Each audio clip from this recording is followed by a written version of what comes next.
प्रिय विद्यार्थियों, मैं राजकुमार श्रीवास्तव कॉमर्स हेल्पलाइन अमेठी के इस कॉमर्स स्टडी पोर्टल पर आपको स्वागत करता हूं। पिछले वीडियो में हमने यह देखा कि अंशों की जो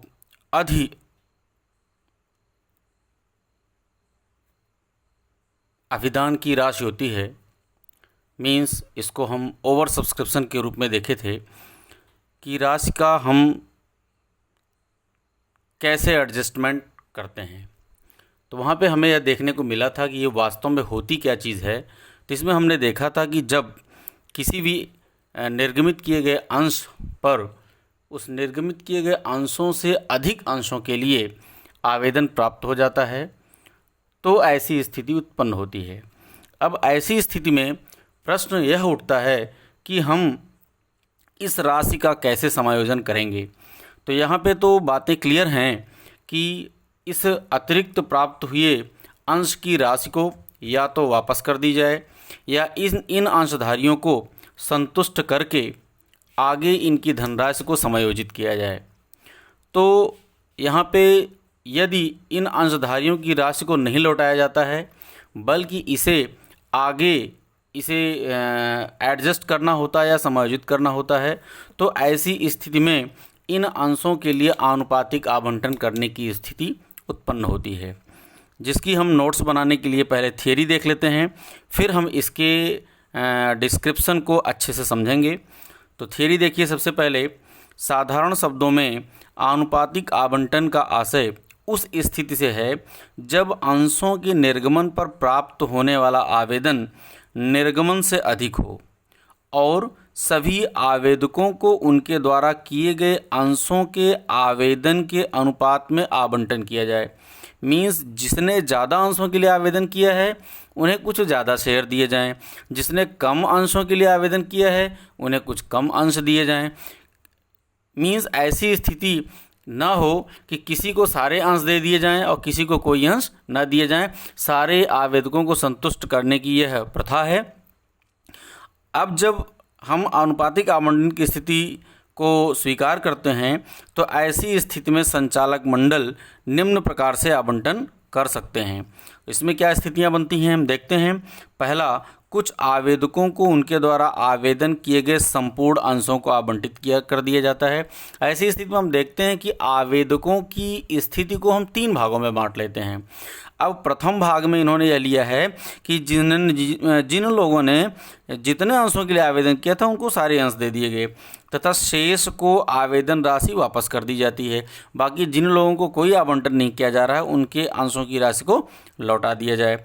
दूसरी स्थिति है, कुछ आवेदकों को पूर्ण आवंटन कर दिया जाए, कुछ को अस्वीकृत करके लौटा दिया जाए तथा कुछ को आनुपातिक आवंटन किया जाए। तो यहाँ पे मेन बात यह है कि जिसको पूरे अंश दे दिए गए उसके साथ तो कोई प्रॉब्लम नहीं है।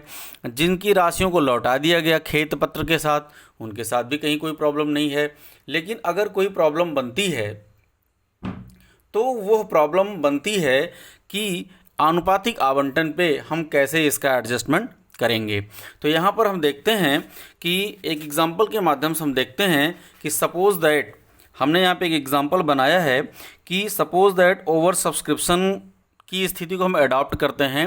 तो अगर हम ओवर सब्सक्रिप्शन की स्थिति को अडॉप्ट करते हैं तभी हमारे पास प्रो रेटा बेसिस अलॉटमेंट की स्थिति बनेगी, क्योंकि अगर हमारे पास ओवर सब्सक्रिप्शन नहीं हो रहा है तो प्रो रेटा बेसिस या आनुपातिक आधार पर आवंटन की स्थिति बनेगी ही नहीं। तो इसलिए यह विशेष ध्यान देने की आवश्यकता है कि जब भी ओवर सब्सक्रिप्शन की स्थिति बनेगी तभी हम प्रो रेटा बेसिस अलॉटमेंट के बारे में सोचेंगे।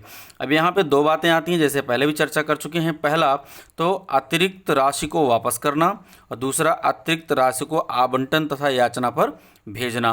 मीन्स जो भी इनके पास धनराशियां हैं या तो अतिरिक्त राशि को ये वापस कर देंगे या अतिरिक्त राशि को ये आवंटन पे या आगे की याचनाओं के साथ समायोजित करने के बारे में प्लान करेंगे।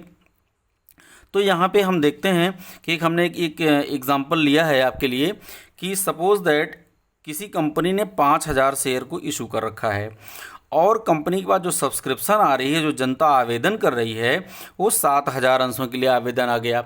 अब कंपनी यहाँ पे क्या कर सकती है कि प्रो रेटा बेसिस की स्थिति में कंपनी यह करेगी कि इन अंशों को सबको संतुष्ट करने के लिए या किसी की धनराशि को लौटाने के लिए 3 कैटेगरी में बांटा जा सकता है। तो हम इसे यहाँ पे दो टेबल जैसा बना लेते हैं। पहले पे हम लिखते हैं अप्लाई और दूसरे पे लेते हैं अलॉटेड। तो यहाँ पे इन्होंने 3 कैटेगरी में डिवाइड कर लिया है कि माना है कि ए नाम का कोई व्यक्ति है, बी नाम का कोई व्यक्ति और सी नाम का कोई व्यक्ति, सारे को हमने इन 3 श्रेणी में रख लिया है। तो एक ग्रुप के लोगों ने कुल मिला के 4,000 अंशों के लिए आवेदन किया है, तो कंपनी इन्हें पूर्ण आवंटन कर दे रही है, 4,000 अंश दे रही है। तो इसे बोलते हैं पूर्ण आवंटन या फुल अलॉटमेंट। ठीक है।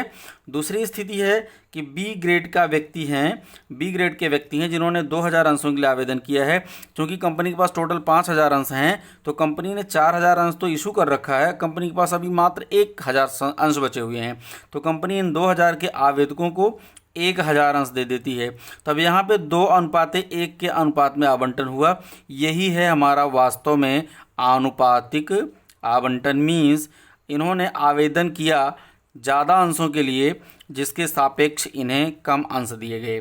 तीसरी ग्रुप वाले ये हैं कि इन्होंने 1,000 अंशों के लिए आवेदन किया है और कंपनी इन्हें कोई अंश आवंटित नहीं कर रही है, तो इसके लिए हम यहाँ पे अलॉटमेंट में नील दिखा देते हैं। अब इसे हमें जोड़ लेना बहुत ज़रूरी है। 4 2 6 1 7, हमारे पास 7,000 अंशों के लिए टोटल आवेदन आ चुके हैं और हमने 5,000 अंश को अलॉट कर दिया।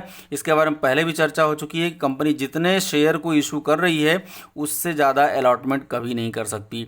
तो ऐसी स्थिति में अब यहाँ पे देखने की बात यह है कि ये जो 2,000 अंशों के आवेदक हैं, इनको चूंकि 1,000 अंश दिया गया है, तो ऐसी स्थिति में इनकी धनराशि को क्या किया जाएगा। तब इनकी धनराशि को 2 जगह भेजा जा सकता है। पहले तो अलॉटमेंट पे भेजा जाएगा। अगर अलॉटमेंट पे अभी आगे कैलकुलेशन में देखेंगे कि अगर अलॉटमेंट पे इनकी धनराशि का समायोजन हो जा रहा है तो ठीक है, नहीं तो इनकी राशियों को हम कॉल्स इन एडवांस लेते हैं और कॉल्स इन एडवांस के रूप में इसे हम अग्रिम याचना के रूप में इसे हम आगे की याचनाओं में ट्रांसफ़र कर देते हैं। ठीक है।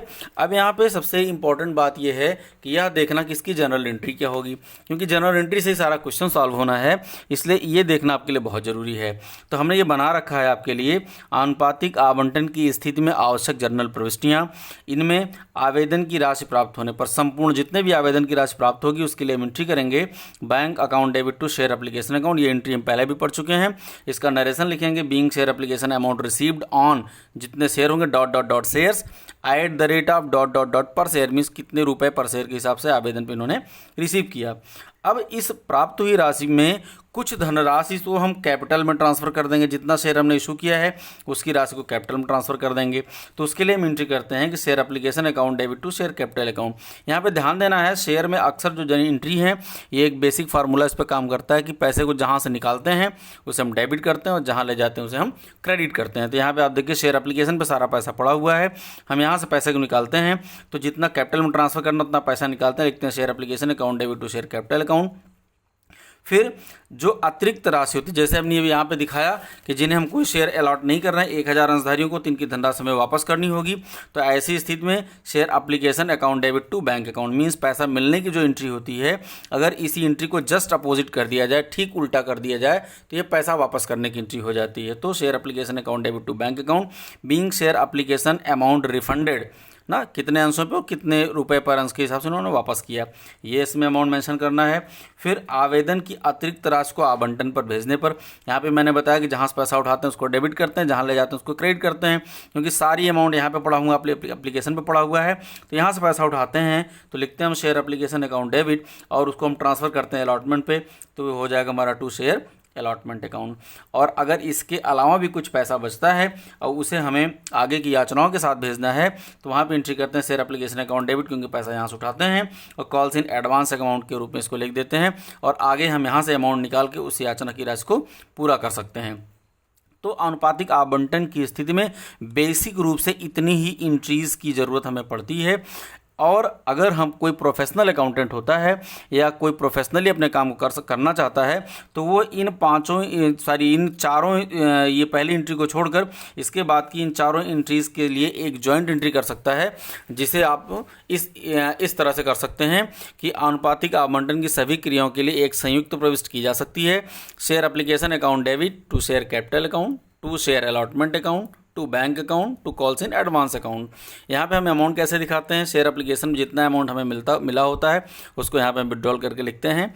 उसके बाद फिर जितना पैसा हम कैपिटल में ले जाते हैं टू शेयर कैपिटल अकाउंट, जितना हम अलॉटमेंट पे भेजते हैं टू शेयर अलॉटमेंट अकाउंट, जिनको हम कोई शेयर नहीं देते हैं उनकी राशि को लौटाते हैं उनके लिए टू बैंक अकाउंट, और जितनी राशि को हम कॉल्स इन एडवांस पे भेजते हैं उसके लिए to calls in advance account. तो ये अमाउंट हमारे साथ बनते हैं। और इसके आगे की जो इसके ऊपर का जो न्यूमेरिकल होगा वो हम आगे अपने न्यूमेरिकल सेक्शन में देखेंगे। और इसके बाद हम आपके साथ अध्ययन करेंगे कॉल्स इन एरियर का, अदत्त याचना का। धन्यवाद।